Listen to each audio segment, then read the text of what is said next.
ನಮಸ್ಕಾರ ಸ್ನೇಹಿತರೆ, ನಮ್ಮ ಮೋಟಿವೇಶನ್ ಮನ್ವಂತರ ಯೂಟ್ಯೂಬ್ ಚಾನಲ್ಗೆ ಸ್ವಾಗತ. ನೀವಿನ್ನು ನಮ್ಮ ಚಾನಲ್ಗೆ ಹೊಸಬರಾಗಿದ್ರೆ ಈಗಲೇ ನಮ್ಮ ಚಾನಲನ್ನು ತಪ್ಪದೇ ಸಬ್ಸ್ಕ್ರೈಬ್ ಮಾಡಿ ಮತ್ತು ಬೆಲ್ ಬಟನ್ ಅನ್ನು ಕ್ಲಿಕ್ ಮಾಡೋದನ್ನು ಮರಿಬೇಡಿ. ಸ್ನೇಹಿತರೆ, ಬೆಳಿಗ್ಗೆ ಎದ್ದ ತಕ್ಷಣ ಮೊಬೈಲ್ ಕೈಗೆತ್ಕೊಂಡು ಬೇರೊಬ್ಬರ ಜೀವನ ನೋಡಿ ಅವರಿಗೆ ಎಷ್ಟು ಚೆನ್ನಾಗಿ ಆಗ್ತಿದೆ, ನನಗ್ಯಾಕೆ ಹೀಗೆ ಅಂತ ಯೋಚಿಸಿದ ಎಷ್ಟು ದಿನಗಳಿವೆ ಹೇಳಿ?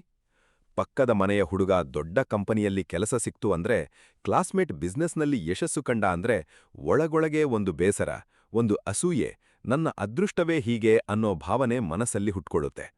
ಕೆಲಸ ಸಿಗಲಿಲ್ಲ ಅಂದ್ರೆ ಸರ್ಕಾರವನ್ನು ದೂರ್ತೀವಿ, ವ್ಯಾಪಾರ ನಡೆಯಲಿಲ್ಲ ಅಂದ್ರೆ ಮಾರುಕಟ್ಟೆಯನ್ನ ದೂರ್ತೀವಿ, ಸಂಬಂಧ ಕೆಟ್ಟು ಹೋಯ್ತು ಅಂದ್ರೆ ಎದುರಿನವರನ್ನ ದೂರ್ತೀವಿ. ಆದ್ರೆ ಒಂದು ಸಲ ಆದ್ರೂ ಕನ್ನಡಿ ಮುಂದೆ ನಿಂತು ನಾನೇನು ಮಾಡ್ದೆ ಅಂತ ಕೇಳ್ಕೊಂಡಿದ್ದೀವಾ? ಇವತ್ತಿನ ಬದುಕು ಹೇಗಿದೆ ಅಂದ್ರೆ ಎಲ್ಲಾ ಕಡೆ ಶಾರ್ಟ್ಕಟ್ ಹುಡುಕ್ತಾ ಇದ್ದೀವಿ. ಬೇಗ ಶ್ರೀಮಂತರಾಗಬೇಕು, ಬೇಗ ಫೇಮಸ್ ಆಗಬೇಕು, ಬೇಗ ಎಲ್ಲ ಸಿಗಬೇಕು ಅನ್ನೋ ಆತುರದಲ್ಲಿ ನಿಜವಾದ ಶ್ರಮ ಪಡೋದನ್ನ ಮರ್ತುಬಿಟ್ಟಿದ್ದೀವಿ. ಒಂದು ಸಣ್ಣ ಅಡಚಣೆ ಬಂದ್ರೂ ಸಾಕು, ನನ್ ಕೈಲಿ ಆಗಲ್ಲ ಅಂತ ಕೈಚೆಲ್ಲಿ ಕೂತ್ಬಿಡ್ತೀವಿ. ಪರೀಕ್ಷೆಯಲ್ಲಿ ಫೇಲ್ ಆದ್ರೆ ನನ್ ತಲೆ ಸರಿಯಿಲ್ಲ ಅಂತೀವಿ. ಇಂಟರ್ವ್ಯೂ ರಿಜೆಕ್ಟ್ ಆದ್ರೆ ಈ ಕಂಪನಿಗಳಿಗೆ ಪ್ರತಿಭೆ ಬೇಡ ಅಂತೀವಿ. ಆದ್ರೆ ಒಂದು ಸತ್ಯ ಇದೆ, ಈ ಪ್ರಪಂಚದಲ್ಲಿ ಪ್ರತಿಯೊಬ್ಬ ಯಶಸ್ವಿ ವ್ಯಕ್ತಿಯೂ ಒಂದಲ್ಲ ಒಂದು ಸೋಲನ್ನ ಕಂಡಿದ್ದಾನೆ. ಆದರೆ ಅವನು ಆ ಸೋಲಿಗೆ ಬೇರೆಯವರನ್ನ ದೂರದೆ ತನ್ನೊಳಗೆ ಪರಿಹಾರ ಹುಡುಕೊಂಡಿದ್ದಾನೆ.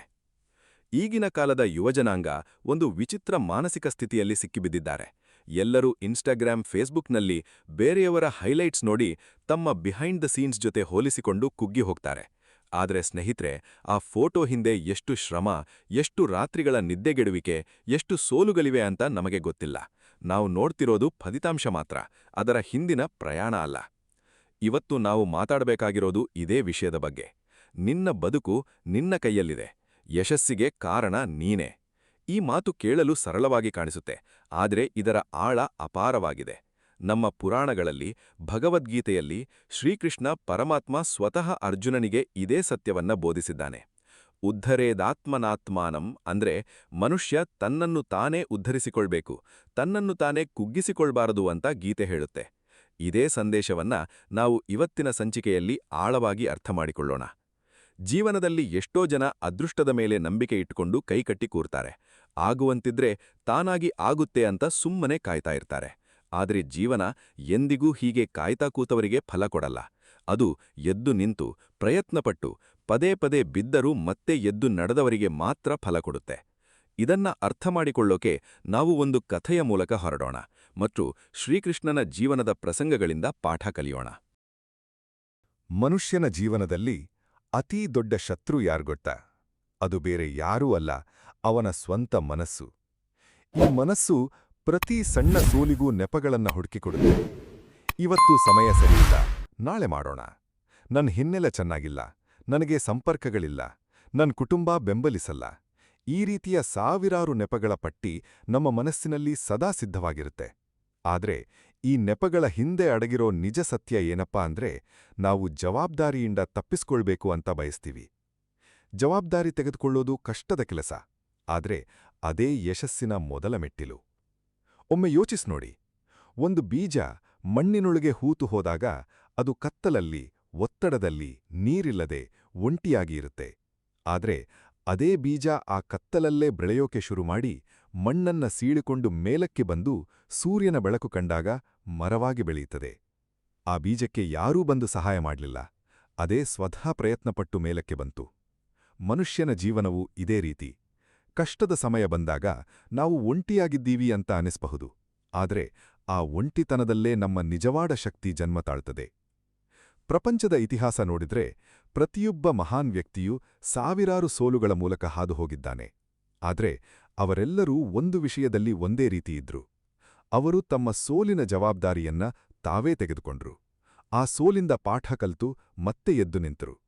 ಅವರು ಎಂದಿಗೂ ಇದು ನನ್ ತಪ್ಪಲ್ಲ, ಪರಿಸ್ಥಿತಿ ಕೆಟ್ಟಿತ್ತು ಅಂತ ಹೇಳ್ತಾ ಕೂರ್ಲಿಲ್ಲ. ಬದಲಿಗೆ ಈ ಸೋಲಿಂದ ನಾನೇನ್ ಕಲಿಬೇಕು ಅಂತ ಕೇಳ್ಕೊಂಡ್ರು. ಈಗ ಒಂದು ಪ್ರಶ್ನೆ ನಿಮ್ಮನ್ನ ಕೇಳ್ತೀನಿ. ನೀವು ಕಳೆದ 1 ವರ್ಷದಲ್ಲಿ ಎಷ್ಟು ಸಲ ನಿಮ್ಮ ಗುರಿಯ ಬಗ್ಗೆ ಯೋಚಿಸಿದ್ದೀರಿ ಮತ್ತು ಎಷ್ಟು ಸಲ ಅದಕ್ಕಾಗಿ ನಿಜವಾಗಿ ಕೆಲಸ ಮಾಡಿದ್ದೀರಿ? ಬಹುಶಃ ಯೋಚನೆ ಜಾಸ್ತಿ, ಕೃತಿ ಕಡಿಮೆ ಇರಬಹುದು. ಇದೇ ನಮ್ಮೆಲ್ಲರ ಸಮಸ್ಯೆ. ನಾವು ಕನಸು ಕಾಣೋದರಲ್ಲಿ ಪರಿಣತರು, ಆದ್ರೆ ಆ ಕನಸಿಗಾಗಿ ದಿನಾ ಸಣ್ಣ ಸಣ್ಣ ಹೆಜ್ಜೆ ಇಡೋದ್ರಲ್ಲಿ ಸೋಲ್ತೀವಿ. ಯಶಸ್ಸು ಅಂದ್ರೆ ಒಂದು ದೊಡ್ಡ ಜಿಗಿತ ಅಲ್ಲ. ಅದು ಪ್ರತಿದಿನ ತೆಗೆದುಕೊಳ್ಳೋ ಒಂದು ಸಣ್ಣ ಆದ್ರೆ ಸ್ಥಿರವಾದ ಹೆಜ್ಜೆ.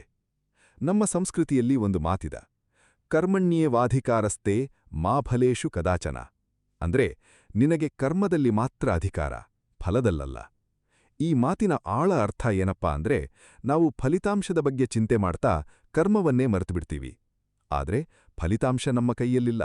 ಅದು ಸಮಯ, ಪ್ರಯತ್ನ ಮತ್ತು ಪರಿಸ್ಥಿತಿಗಳ ಮೇಲೆ ಅವಲಂಬಿತ. ಆದ್ರೆ ಕರ್ಮ ಅಂದ್ರೆ ಪ್ರಯತ್ನ, ಅದು ಸಂಪೂರ್ಣವಾಗಿ ನಮ್ಮ ಕೈಯಲ್ಲಿದೆ. ಇದೇ ಸ್ವಾತಂತ್ರ್ಯ, ಇದೇ ಶಕ್ತಿ ನಮ್ಗಿರೋದು. ಹೋಲಿಕೆ ಎಂಬ ಮಾನಸಿಕ ರೋಗ.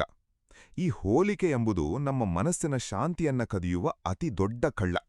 ನಾವು ಬೇರೆಯವರ ಸಾಧನೆ ನೋಡಿ ನಮ್ಮ ಸಾಧನೆಯನ್ನ ಚಿಕ್ಕದಾಗಿ ಕಾಣ್ತೀವಿ. ಆದರೆ ಸತ್ಯ ಏನಪ್ಪಾ ಅಂದ್ರೆ, ಪ್ರತಿಯೊಬ್ಬ ಮನುಷ್ಯನ ಪ್ರಯಾಣ ಬೇರೆ ಬೇರೆ. ಒಬ್ಬ ರೈತ ತನ್ನ ಬೆಳೆಯನ್ನ ಪಕ್ಕದ ಹೊಲದ ಬೆಳೆಯ ಜೊತೆ ಹೋಲಿಸ್ತಾ ಕೂತ್ರೆ ತನ್ನ ಹೊಲದ ಆರೈಕೆ ಮಾಡೋಕೆ ಮರೆತುಬಿಡ್ತಾನೆ. ಅದೇ ರೀತಿ ನಾವು ಬೇರೆಯವರ ಜೀವನ ನೋಡ್ತಾ ನಮ್ಮ ಸ್ವಂತ ಜೀವನದ ಆರೈಕೆ ಮಾಡೋಕೆ ಮರೆತುಬಿಟ್ಟಿದೀವಿ. ಇನ್ನೊಂದು ಮುಖ್ಯ ಅಂಶ, ಭಯ. ಭಯ ಎಂಬುದು ಮನುಷ್ಯನ ಸ್ವಪ್ನಗಳನ್ನ ಕೊಲ್ಲುವ ಅತಿ ದೊಡ್ಡ ಆಯುಧ. ಫೇಲ್ ಆದ್ರೆ ಏನಾಗುತ್ತೆ, ಜನ ಏನಂತಾರೆ, ಇಷ್ಟೆಲ್ಲ ಶ್ರಮಪಟ್ಟು ಫಲ ಸಿಗದಿದ್ರೆ, ಈ ರೀತಿಯ ಭಯದ ಪ್ರಶ್ನೆಗಳು ನಮ್ಮನ್ನ ಮುಂದೆ ಹೆಜ್ಜೆ ಇಡೋಕೆ ಬಿಡೋದೇ ಇಲ್ಲ. ಆದ್ರೆ ಒಂದು ಸತ್ಯ ಗೊತ್ತಾ, ಫೇಲ್ಯೂರ್ ಅನ್ನೋದು ಅಂತ್ಯ ಅಲ್ಲ, ಅದು ಬರೀ ಒಂದು ಮಾಹಿತಿ. ಅದು ನಮಗೆ ಹೇಳ್ತಿರೋದು ಈ ದಾರಿಯಲ್ಲಿ ಇನ್ನೂ ಸುಧಾರಣೆ ಬೇಕು ಅಂತ ಮಾತ್ರ. ಆದ್ರೆ ನಾವು ಈ ಮಾಹಿತಿಯನ್ನ ನಮ್ಮ ವ್ಯಕ್ತಿತ್ವದ ಜೊತೆ ಬೆರೆಸ್ಬಿಟ್ಕಿ ನಾನೇ ಫೇಲ್ಯೂರ್ ಅಂತ ಅಂದ್ಕೊಂಡ್ಬಿಡ್ತೀವಿ. ಒಂದು ಚಿಕ್ಕ ಉದಾಹರಣೆ ನೋಡೋಣ. ಒಂದು ಚಿಕ್ಕ ಹುಡುಗ ಸೈಕಲ್ ಕಲಿಯುವಾಗ ಎಷ್ಟು ಸಲ ಬೀಳ್ತಾನೆ ಗೊತ್ತಾ?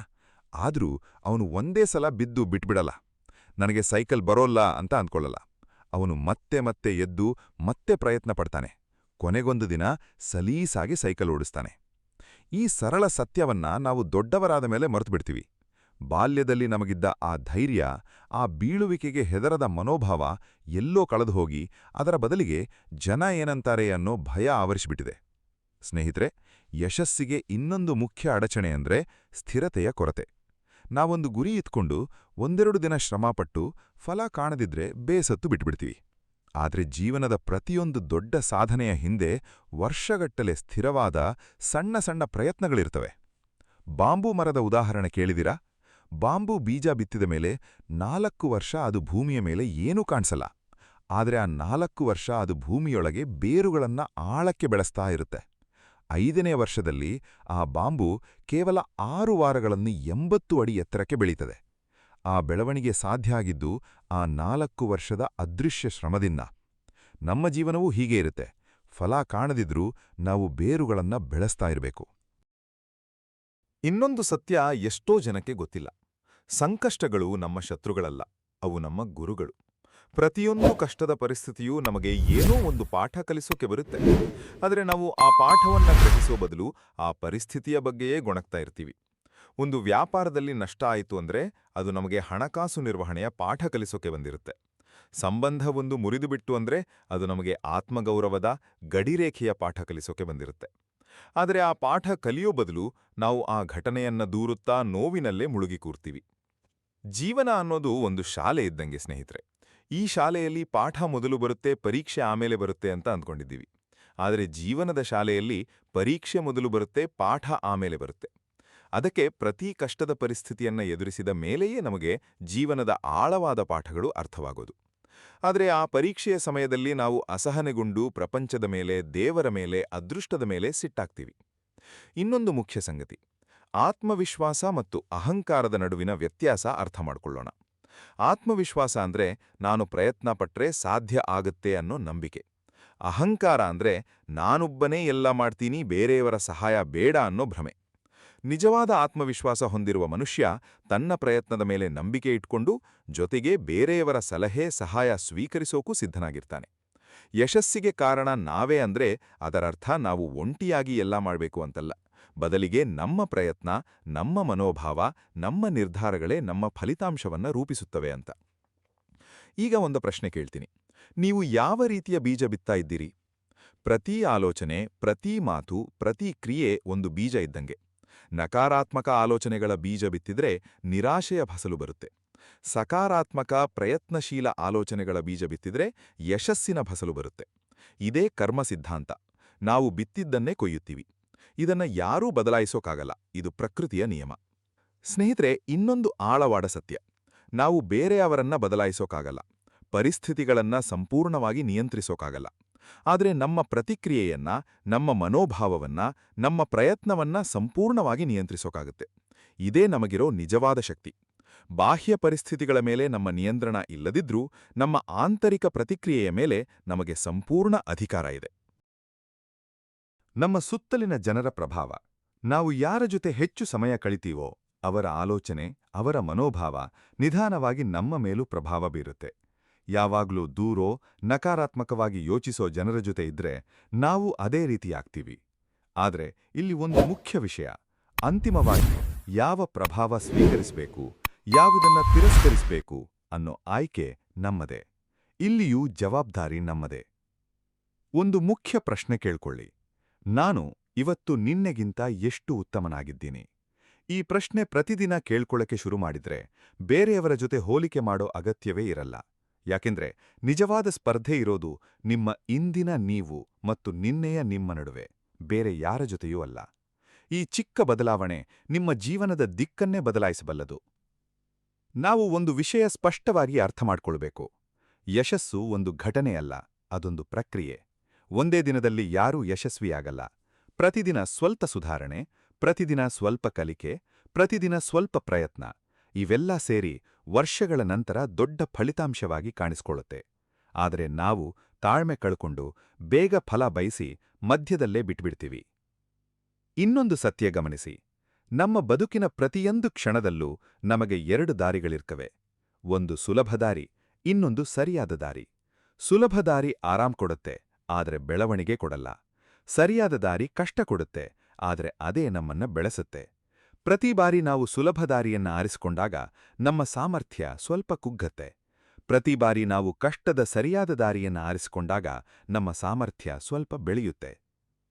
ಇಲ್ಲಿಗೆ ನಾವು ಈ ಸಂಚಿಕೆಯ ಪೀಠಿಕೆಯನ್ನ ಪೂರ್ಣಗೊಳಿಸಿದ್ದೀವಿ.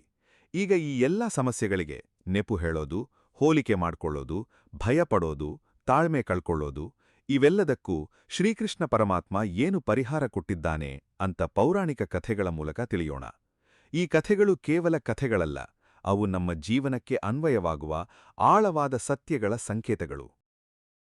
ನಾವು ಶ್ರೀಕೃಷ್ಣ ಪರಮಾತ್ಮನ ಜೀವನದ ಪ್ರಸಂಗಗಳ ಮೂಲಕ ಈ ಎಲ್ಲ ಸಮಸ್ಯೆಗಳಿಗೆ ಪರಿಹಾರ ಹುಡುಕೋಣ. ಮೊದಲನೇದಾಗಿ ಮಹಾಭಾರತದ ಆ ಪ್ರಸಿದ್ಧ ಘಟನೆ ನೆನಪಿಸ್ಕೊಳ್ಳಿ.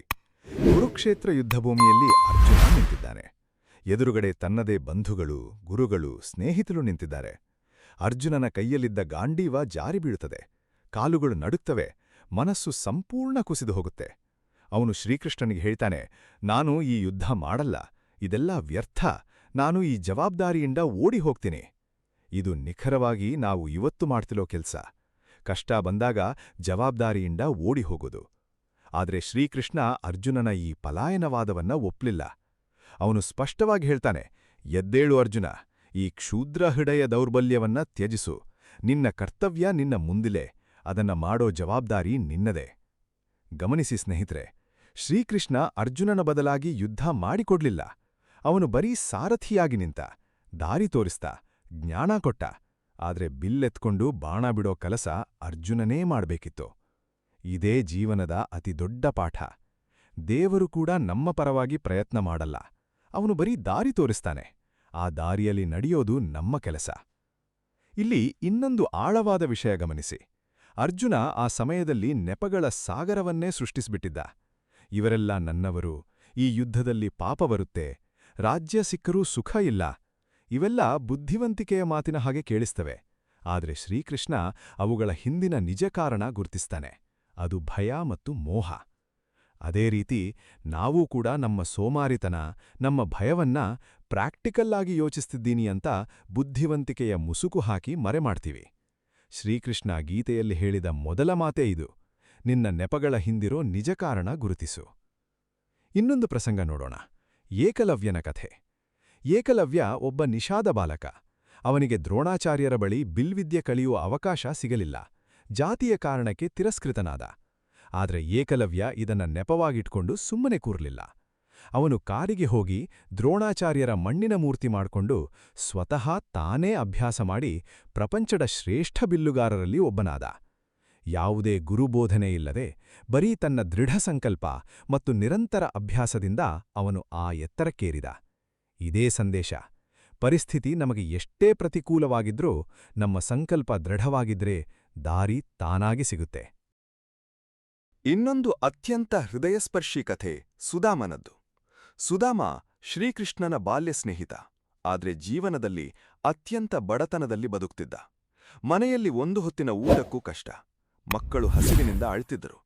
ಆದ್ರೆ ಸುದಾಮ ಎಂದಿಗೂ ತನ್ನ ಬಡತನಕ್ಕೆ ಬೇರೆಯವರನ್ನ, ವಿಧಿಯನ್ನ ದೂರಲಿಲ್ಲ. ಅವನ ಹೆಂಡತಿಯ ಒತ್ತಾಯದ ಮೇರೆಗೆ ಬಹಳ ಸಂಕೋಚದಿಂದ ಬಾಲ್ಯ ಸ್ನೇಹಿತ ಶ್ರೀಕೃಷ್ಣನನ್ನ ಭೇಟಿಯಾಗೋಕೆ ದ್ವಾರಕೆಗೆ ಹೊರಟ.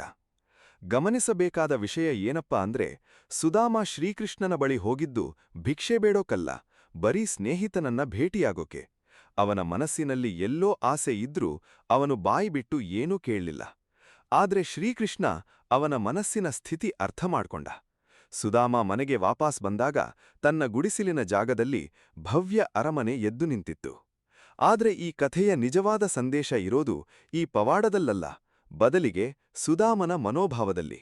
ಅವನು ಎಷ್ಟೇ ಬಡವನಾಗಿದ್ರೂ ಎಂದಿಗೂ ತನ್ನ ಆತ್ಮಗೌರವ, ತನ್ನ ಸಂತೃಪ್ತಿ ಕಳ್ಕೊಳ್ಳಿಲ್ಲ. ಅವನು ದೂರ್ತಾ ಕೂರ್ಲಿಲ್ಲ, ಬದಲಿಗೆ ತನಗಿದ್ದಷ್ಟರಲ್ಲೇ ಸಂತೃಪ್ತಿಯಿಂದ ಬದುಕಿದ. ಶ್ರೀಕೃಷ್ಣನ ಸಹಾಯ ಬಂತು, ಆದ್ರೆ ಅದು ಸುದಾಮನ ಪ್ರಾಮಾಣಿಕತೆ, ಸಂತೃಪ್ತಿ ಮತ್ತು ಸ್ನೇಹಕ್ಕೆ ಸಿಕ್ಕ ಫಲ. ಇನ್ನೊಂದು ಪ್ರಮುಖ ಪ್ರಸಂಗ ದ್ರೌಪದಿಯ ವಸ್ತ್ರಾಪಹರಣ. ಕೌರವರ ಸಭೆಯಲ್ಲಿ ದ್ರೌಪದಿಯ ಮಾನಹರಣ ಆಗ್ತಿರುವಾಗ ಅವಳು ಮೊದಲು ಸಭೆಯಲ್ಲಿದ್ದ ಹಿರಿಯರ ಬಳಿ ಸಹಾಯ ಕೇಳ್ತಾಳೆ. ಆದ್ರೆ ಯಾರೂ ಬರಲ್ಲ. ಕೊನೆಗೆ ಅವಳು ಎಲ್ಲಾ ಬಾಹ್ಯ ಸಹಾಯದ ಆಸೆ ಬಿಟ್ಟು ಸಂಪೂರ್ಣ ಶರಣಾಗತಿಯಿಂದ ಶ್ರೀಕೃಷ್ಣನನ್ನ ಪ್ರಾರ್ಥಿಸ್ತಾಳೆ. ಆದ್ರೆ ಗಮನಿಸಿ, ಅವಳು ಒಂದು ಕೈಯಿಂದ ತನ್ನ ಸೀರೆಯನ್ನ ಗಟ್ಟಿಯಾಗಿ ಹಿಡ್ಕೊಂಡೇ ಇದ್ಲು, ಇನ್ನೊಂದು ಕೈಯನ್ನ ಮಾತ್ರ ಪ್ರಾರ್ಥನೆಗೆ ಎತ್ತಿದ್ಲು. ಅವಳು ತನ್ನ ಪ್ರಯತ್ನವನ್ನ ಬಿಟ್ಟುಕೊಡಲಿಲ್ಲ, ಜೊತೆಗೆ ಭಗವಂತನ ಮೇಲೆ ನಂಬಿಕೆಯನ್ನೂ ಇಟ್ಕೊಂಡ್ಲು.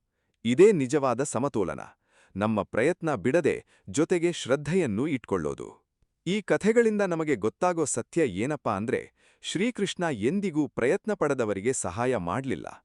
ಅವನ ಸಹಾಯ ಯಾವಾಗ್ಲೂ ಬಂದಿದ್ದು ಪ್ರಯತ್ನ ಪಟ್ಟವರಿಗೆ, ತಮ್ಮ ಕೈಲಾದಷ್ಟು ಪ್ರಯತ್ನ ಮಾಡಿ ಕೊನೆಗೆ ಶರಣಾದವರಿಗೆ.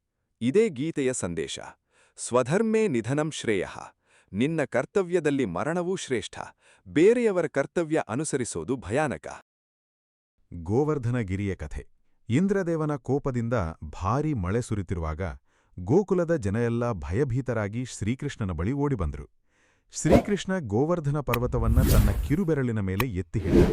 ಆದರೆ ಗಮನಿಸಿ, ಅವನೊಬ್ಬನೇ ಆ ಪರ್ವತವನ್ನ ಪೂರ್ತಿಯಾಗಿ ಹೊತ್ತಿಲ್ಲ. ಅವನು ಗೋಪಿಕೆಯರಿಗೆ ತಮ್ಮ ಕೋಲುಗಳಿಂದ ಪರ್ವತಕ್ಕೆ ಆಧಾರ ಕೊಡಕ್ಕೆ ಹೇಳ್ತಾನೆ. ಇಲ್ಲಿ ಶ್ರೀಕೃಷ್ಣ ಕೊಡ್ತಿರೋ ಸಂದೇಶ ಸ್ಪಷ್ಟ. ಭಗವಂತ ದಾರಿ ತೋರಿಸ್ತಾನೆ, ಆಧಾರ ಕೊಡ್ತಾನೆ, ಆದರೆ ಪ್ರತಿಯೊಬ್ಬರೂ ತಮ್ಮ ಪಾಲಿನ ಕೊಡುಗೆ ಕೊಡಬೇಕು. ಯಾರೂ ಸಂಪೂರ್ಣ ಜವಾಬ್ದಾರಿಯನ್ನ ಬೇರೆಯವರ ಮೇಲೆ ಹಾಕಿ ಸುಮ್ಮನೆ ಕೂರೋಕಾಗಲ್ಲ. ಇನ್ನೊಂದು ಆಳವಾದ ವಿಷಯ. ಗೀತೆಯಲ್ಲಿ ಶ್ರೀಕೃಷ್ಣ ಸಮತ್ವ ಬುದ್ಧಿಯ ಬಗ್ಗೆ ಹೇಳ್ತಾನೆ. ಸಿದ್ಧಿ ಅಸಿದ್ಧಿ ಅಂದ್ರೆ ಯಶಸ್ಸು ಅಪಯಶಸ್ಸು ಎರಡರಲ್ಲೂ ಸಮಚಿತ್ತವಾಗಿರಬೇಕು ಅಂತ ಹೇಳ್ತಾನೆ. ಇದರರ್ಥ ಏನಪ್ಪ ಅಂದ್ರೆ, ನಾವು ಫಲಿತಾಂಶಕ್ಕೆ ಅಂಟಿಕೊಂಡು ಪ್ರಯತ್ನವನ್ನ ಮರೆಯಬಾರದು. ಫಲ ಸಿಕ್ಕಿದ್ರೆ ಹೆಮ್ಮೆ ಪಡದೆ, ಫಲ ಸಿಗದಿದ್ರೆ ಕುಗ್ಗದೆ, ಸ್ಥಿರಚಿತ್ತದಿಂದ ಮುಂದಿನ ಪ್ರಯತ್ನಕ್ಕೆ ಸಿದ್ಧರಾಗಬೇಕು. ಇದೇ ಸ್ಥಿತಪ್ರಜ್ಞೆ. ಒಂದು ಸೋಲಿಗೆ ಪೂರ್ತಿ ಕುಸಿಯದೆ, ಒಂದು ಗೆಲುವಿಗೆ ಪೂರ್ತಿ ಹಿಗ್ಗದೆ ನಿರಂತರವಾಗಿ ಪ್ರಯತ್ನ ಮುಂದುವರೆಸೋದು. ಕರ್ಣನ ಕಥೆಯನ್ನು ಇಲ್ಲಿ ನೆನಪಿಸಿಕೊಳ್ಬೇಕು. ಕರ್ಣ ಜೀವನದುದ್ದಕ್ಕೂ ಅವಮಾನ, ತಿರಸ್ಕಾರ ಎದುರಿಸಿದ. ಸೂತಪುತ್ರ ಅಂತ ಗೇಲಿಗೊಳಗಾದ, ದ್ರೋಣಾಚಾರ್ಯರಿಂದ ತಿರಸ್ಕರಿಸಲ್ಪಟ್ಟ, ದ್ರೌಪದಿ ಸ್ವಯಂವರದಲ್ಲಿ ಅವಮಾನಿಸಲ್ಪಟ್ಟ. ಆದರೆ ಕರ್ಣ ಈ ಎಲ್ಲ ಅವಮಾನಗಳ ಹೊರತಾಗಿಯೂ ತನ್ನ ಸ್ವಂತ ಪ್ರಯತ್ನದಿಂದ ಪರಶುರಾಮರ ಬಳಿ ವಿದ್ಯೆ ಕಲ್ತು ಪ್ರಪಂಚದ ಶ್ರೇಷ್ಠ ಬಿಲ್ಲುಗಾರರಲ್ಲಿ ಒಬ್ಬನಾದ. ಅವನ ಜೀವನ ಎಷ್ಟೇ ಅನ್ಯಾಯದಿಂದ ಕೂಡಿದ್ರೂ ಅವನು ಎಂದಿಗೂ ತನ್ನ ಆತ್ಮಗೌರವ, ತನ್ನ ಔದಾರ್ಯ ಕಳ್ಕೊಳ್ಳಿಲ್ಲ. ಇದೇ ಸಂದೇಶ. ಪರಿಸ್ಥಿತಿ ಎಷ್ಟೇ ಅನ್ಯಾಯದಿಂದ ಕೂಡಿದ್ರೂ ನಮ್ಮ ಪ್ರತಿಕ್ರಿಯೆ, ನಮ್ಮ ಮೌಲ್ಯಗಳು ನಮ್ಮ ಕೈಯಲ್ಲೇ ಇವೆ. ಶ್ರೀಕೃಷ್ಣ ಗೀತೆಯ ಕೊನೆಯಲ್ಲಿ ಅರ್ಜುನನಿಗೆ ಒಂದು ಮಾತು ಹೇಳ್ತಾನೆ. ಇತಿತೆ ಜ್ಞಾನಮಾಖ್ಯಾತಂ ಯಥೇಚ್ಛಸಿ ತಥಾ ಕುರು. ಅಂದ್ರೆ, ನಾನು ನಿನಗೆ ಜ್ಞಾನ ಕೊಟ್ಟೆ, ಈಗ ನಿನಗಿಷ್ಟ ಬಂದ ಹಾಗೆ ಮಾಡು. ಇದೇ ಶ್ರೀಕೃಷ್ಣನ ಅಂತಿಮ ಸಂದೇಶ. ಅವನು ಎಂದಿಗೂ ಒತ್ತಾಯ ಮಾಡಲಿಲ್ಲ, ಬರೀ ಜ್ಞಾನ ಕೊಟ್ಟ, ದಾರಿ ತೋರಿಸಿದ. ನಿರ್ಧಾರ ತೆಗೆದುಕೊಳ್ಳೋದು, ಆ ದಾರಿಯಲ್ಲಿ ನಡೆಯೋ ಜವಾಬ್ದಾರಿ ಅರ್ಜುನನ ಸ್ವಂತ ಜವಾಬ್ದಾರಿ. ಇದೇ ರೀತಿ ನಮ್ಮ ಜೀವನದಲ್ಲೂ ದೇವರು, ಗುರುಗಳು, ಪುಸ್ತಕಗಳು ದಾರಿ ತೋರಿಸಬಹುದು, ಆದರೆ ಆ ದಾರಿಯಲ್ಲಿ ನಡೆಯೋ ಜವಾಬ್ದಾರಿ ಸಂಪೂರ್ಣವಾಗಿ ನಮ್ಮದೇ. ಇದೆಲ್ಲ ಕಥೆಗಳಿಂದ, ಈ ಎಲ್ಲ ಜ್ಞಾನದಿಂದ ನಾವು ಏನ್ ಕಲಿತ್ವಿ ಅಂತ ಒಮ್ಮೆ ಮನಸ್ಸಿಗೆ ತಂದುಕೊಳ್ಳೋಣ. ಅರ್ಜುನ ನಮ್ಗೆ ಕಲಿಸಿದ್ದೇನಪ್ಪ ಅಂದ್ರೆ, ಎಷ್ಟೇ ಕಷ್ಟದ ಪರಿಸ್ಥಿತಿ ಬಂದ್ರೂ ಜವಾಬ್ದಾರಿಯಿಂದ ಓಡಿ ಹೋಗ್ಬಾರ್ದು, ಎದ್ದು ನಿಂತು ಎದುರಿಸ್ಬೇಕು. ಏಕಲವ್ಯ ನಮ್ಗೆ ಕಲಿಸಿದ್ದೇನಪ್ಪ ಅಂದ್ರೆ, ಸಂಪನ್ಮೂಲಗಳ ಕೊರತೆ ನಮ್ಮ ಸಂಕಲ್ಪವನ್ನ ತಡಿಬಾರ್ದು. ಸುಧಾಮ ನಮ್ಗೆ ಕಲಿಸಿದ್ದೇನಪ್ಪ ಅಂದ್ರೆ, ಬಡತನದಲ್ಲೂ ಆತ್ಮಗೌರವ, ಸಂತೃಪ್ತಿ ಕಳ್ಕೊಳ್ಬಾರ್ದು. ದ್ರೌಪದಿ ನಮ್ಗೆ ಕಲಿಸಿದ್ದೇನಪ್ಪ ಅಂದ್ರೆ, ನಮ್ಮ ಪ್ರಯತ್ನ ಬಿಡದೆ ಜೊತೆಗೆ ಶ್ರದ್ಧೆಯನ್ನೂ ಇಟ್ಕೊಳ್ಬೇಕು. ಕರ್ಣ ನಮ್ಗೆ ಕಲಿಸಿದ್ದೇನಪ್ಪ ಅಂದ್ರೆ, ಅನ್ಯಾಯದ ಪರಿಸ್ಥಿತಿಯಲ್ಲೂ ನಮ್ಮ ಮೌಲ್ಯಗಳನ್ನ ಕಾಪಾಡಿಕೊಳ್ಬೇಕು. ಗೋವರ್ಧನಗಿರಿ ನಮ್ಗೆ ಕಲಿಸಿದ್ದೇನಪ್ಪ ಅಂದ್ರೆ, ದೇವರ ಸಹಾಯ ಇದ್ರೂ ನಮ್ಮ ಪಾಲಿನ ಕೊಡುಗೆ ನಾವು ಕೊಡ್ಲೇಬೇಕು. ಸ್ನೇಹಿತರೆ, ಇವತ್ತಿನಿಂದ ಒಂದು ನಿರ್ಧಾರ ತೆಗೆದುಕೊಳ್ಳಿ. ನಿಮ್ಮ ಜೀವನದ ಸಂಪೂರ್ಣ ಜವಾಬ್ದಾರಿಯನ್ನ ನೀವೇ ಹೊತ್ಕೊಳ್ಳಿ. ಬೇರೆಯವರನ್ನ ದೂರೋದನ್ನ ನಿಲ್ಲಿಸಿ, ಪರಿಸ್ಥಿತಿಯನ್ನ ದೂರೋದನ್ನ ನಿಲ್ಲಿಸಿ, ಅದೃಷ್ಟವನ್ನ ದೂರೋದನ್ನ ನಿಲ್ಲಿಸಿ. ಬದಲಿಗೆ ಕನ್ನಡಿ ಮುಂದೆ ನಿಂತು ಕೇಳ್ಕೊಳ್ಳಿ, ನಾನೀ ಪರಿಸ್ಥಿತಿಗೆ ಏನು ಕೊಡುಗೆ ಕೊಟ್ಟಿದ್ದೀನಿ ಮತ್ತು ಇದನ್ನ ಸುಧಾರಿಸೋಕೆ ನಾನು ಏನು ಮಾಡಬಹುದು? ಈ ಪ್ರಶ್ನೆ ಕೇಳ್ಕೊಳ್ಳೋಕೆ ಧೈರ್ಯ ಬೇಕು. ಆದರೆ ಈ ಧೈರ್ಯವೇ ನಿಮ್ಮ ಜೀವನವನ್ನ ಬದಲಾಯಿಸೋ ಮೊದಲ ಹೆಜ್ಜೆ. ನೆನಪಿಡಿ, ಪ್ರತಿ ಸೂರ್ಯೋದಯ ಒಂದು ಹೊಸ ಅವಕಾಶ ತರ್ತದೆ. ನಿನ್ನೆಯ ಸೋಲುಗಳು ನಿಮ್ಮ ಇಂದಿನ ದಿನವನ್ನ ನಿರ್ಧರಿಸಬಾರ್ದು. ಪ್ರತಿ ದಿನ ಒಂದು ಹೊಸ ಆರಂಭ, ಒಂದು ಹೊಸ ಅವಕಾಶ. ನೀವು ಎಷ್ಟೇ ಬಿದ್ದಿದ್ರೂ ನಿಮಗೆ ಎದ್ದೇಳೋ ಶಕ್ತಿ ಇದೆ. ಈ ಶಕ್ತಿ ಬೇರೆ ಎಲ್ಲೂ ಇಲ್ಲ, ಅದು ನಿಮ್ಮೊಳಗೇ ಇದೆ. ಶ್ರೀಕೃಷ್ಣ ಎಲ್ಲಿಯೂ ದೂರ ಇಲ್ಲ, ಅವನು ನಿಮ್ಮ ಹೃದಯದೊಳಗೇ ಇದ್ದಾನೆ. ಬರೀ ನಿಮ್ಮ ಸಂಕಲ್ಪ, ನಿಮ್ಮ ಪ್ರಯತ್ನಕ್ಕಾಗಿ ಕಾಯ್ತಾ ಇದ್ದಾನೆ. ಇವತ್ತೇ ನಿರ್ಧರಿಸಿ. ನೆಪಗಳನ್ನ ಬಿಟ್ಬಿಡಿ, ಹೋಲಿಕೆಯನ್ನ ಬಿಟ್ಬಿಡಿ, ಭಯವನ್ನ ಬಿಟ್ಬಿಡಿ. ಒಂದು ಚಿಕ್ಕ ಹೆಜ್ಜೆಯನ್ನ ಶುರುಮಾಡಿ. ಆ ಪುಸ್ತಕ ಓದೋಕೆ ಶುರುಮಾಡಿ, ಆ ಸ್ಕಿಲ್ ಕಲಿಯಕ್ಕೆ ಶುರುಮಾಡಿ, ಆ ವ್ಯಾಪಾರದ ಬಗ್ಗೆ ಸಂಶೋಧನೆ ಮಾಡೋಕೆ ಶುರುಮಾಡಿ, ಆ ಕ್ಷಮೆ ಕೇಳೋ ಕರೆ ಮಾಡೋಕೆ ಶುರುಮಾಡಿ. ಒಂದು ಚಿಕ್ಕ ಹೆಜ್ಜೆ, ಇಂದೆ, ಈಗಲೇ. ಯಾಕಂದ್ರೆ ನಿಮ್ಮ ಬದುಕು ನಿಮ್ಮ ಕೈಯಲ್ಲಿದೆ. ಯಶಸ್ಸಿಗೆ ಕಾರಣ ನೀವೇ ಆಗ್ಬೇಕು. ಇಲ್ಲಿ ಒಂದು ಕೊನೆಯ ಸತ್ಯ ಹೇಳ್ಬೇಕು ಅಂತ ಅನಿಸ್ತಿದೆ. ಜೀವನದಲ್ಲಿ ಪರಿಪೂರ್ಣತೆ ಅನ್ನೋದು ಎಂದಿಗೂ ಸಿಗಲ್ಲ. ಆದ್ರೆ ಪ್ರಗತಿ, ಪ್ರತಿದಿನ ಸ್ವಲ್ಪ ಸ್ವಲ್ಪ ಮುಂದೆ ಹೋಗೋದು, ಇದೇ ನಿಜವಾದ ಯಶಸ್ಸು. ನೀವು ಇವತ್ತು ಎಲ್ಲೇ ಇದ್ರು, ಎಷ್ಟೇ ಸೋಲುಗಳನ್ನ ಕಂಡಿದ್ರು, ಎಷ್ಟೇ ಬಾರಿ ಬಿದ್ದಿದ್ರು, ಇವತ್ತಿಂದ ಹೊಸ ಪ್ರಯಾಣ ಶುರು ಮಾಡಕ್ಕೆ ಇನ್ನೂ ಸಮಯ ಇದೆ.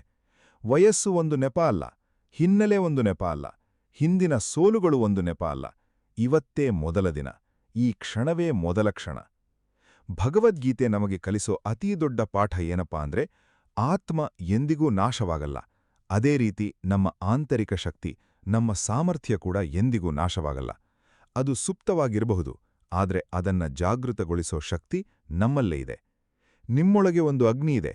ಆ ಅಗ್ನಿ ಎಷ್ಟೋ ಕಾಲದಿಂದ ಆರಿಹೋಗಿರಬಹುದು, ಆದ್ರೆ ಒಂದೇ ಒಂದು ಕಿಡಿ ಸಾಕು ಅದನ್ನ ಮತ್ತೆ ಪ್ರಜ್ವಲಿಸೋಕೆ. ಆ ಕಿಡಿ ಬೇರೆ ಯಾರೂ ಕೊಡಲ್ಲ, ನೀವೇ ಕೊಡ್ಬೇಕು. ಇವತ್ತಿನಿಂದ ಒಂದು ಸಂಕಲ್ಪ ಮಾಡಿ, ನಾನು ನನ್ನ ಜೀವನದ ಸಂಪೂರ್ಣ ಜವಾಬ್ದಾರಿಯನ್ನ ಒಪ್ಕೊಳ್ತೀನಿ. ನನ್ನ ಸೋಲುಗಳಿಗೂ ನನ್ನ ಗೆಲುವುಗಳಿಗೂ ನಾನೇ ಕಾರಣ. ನಾನು ಇನ್ಯಾರನ್ನೂ ದೂರಲ್ಲ, ಪರಿಸ್ಥಿತಿಯನ್ನ ದೂರಲ್ಲ. ನಾನು ಪ್ರತಿದಿನ ಸ್ವಲ್ಪ ಸ್ವಲ್ಪ ಸುಧಾರಿಸ್ತೀನಿ, ಪ್ರತಿದಿನ ಒಂದು ಹೆಜ್ಜೆ ಮುಂದೆ ಹೋಗ್ತೀನಿ. ಈ ಸಂಕಲ್ಪ ಮಾಡಿ ಮನಸ್ಸಿನಲ್ಲಿ ಗಟ್ಟಿಯಾಗಿ ಅಚ್ಚೊತ್ತಿಸಿಕೊಳ್ಳಿ. ಸ್ನೇಹಿತರೆ, ಶ್ರೀಕೃಷ್ಣ ಅರ್ಜುನನಿಗೆ ಕೊಟ್ಟ ಜ್ಞಾನ, ಸುಧಾಮನಿಗೆ ತೋರಿಸಿದ ಪ್ರೀತಿ, ಏಕಲವ್ಯನಿಗೆ ಸ್ಫೂರ್ತಿಯಾದ ದೃಢತೆ, ದ್ರೌಪದಿಯ ಶ್ರದ್ಧೆ, ಕರ್ಣನ ಔದಾರ್ಯ, ಇವೆಲ್ಲ ಸಂದೇಶಗಳ ಸಾರ ಒಂದೇ. ನಿಮ್ಮ ಬದುಕು ನಿಮ್ಮ ಕೈಯಲ್ಲಿದೆ. ನಿಮ್ಮ ಯಶಸ್ಸಿಗೆ, ನಿಮ್ಮ ಸೋಲಿಗೆ ನೀವೇ ಕಾರಣ. ಈ ಸತ್ಯವನ್ನ ಸ್ವೀಕರಿಸಿದ ಕ್ಷಣದಿಂದ ನಿಮ್ಮ ಜೀವನದ ದಿಕ್ಕೇ ಬದಲಾಗುತ್ತೆ.